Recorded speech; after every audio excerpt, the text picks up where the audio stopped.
ఒక ఆయన మాట్లాడుతుంటాడు, అయ్యా ఉదయం నుండి సాయంత్రం వరకు పాపం చేసేసి సాయంత్రం అన్నీ ఒప్పేసుకుంటానండి దేవుని దగ్గర, సాయంత్రం అన్నీ దేవుని దగ్గర ఒప్పేసుకుంటానండి, మళ్ళా తెల్లవారిన తర్వాత మళ్ళా మామూలే జీవితాన్ని. ఇటువంటి కుక్కల్లాంటి వాళ్ళు దేవుని రాజ్యంలోనికి వెళ్తారా? వెళ్ళరు. పశ్చాత్తాపం అంటే ఏంటి? ఒప్పుకున్న పాపాన్ని మరలా చెయ్యకుండా ఉండడం. కొంతమందికి బాగా అలవాటు ఏంటి? చేయడం, ఇష్టానుసారంగా పాపాలు చేయడం.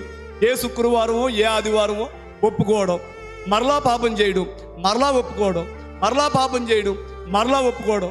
చాలామందికి అలవాటు ఏంటంటే, ఏముందండి, పాపం చేసి దేవుని దగ్గరికి వెళ్ళి 2 కన్నీళ్లు కార్చి ఒప్పుకుంటే ఆయన క్షమించేస్తారు, మరలా చేయొచ్చు.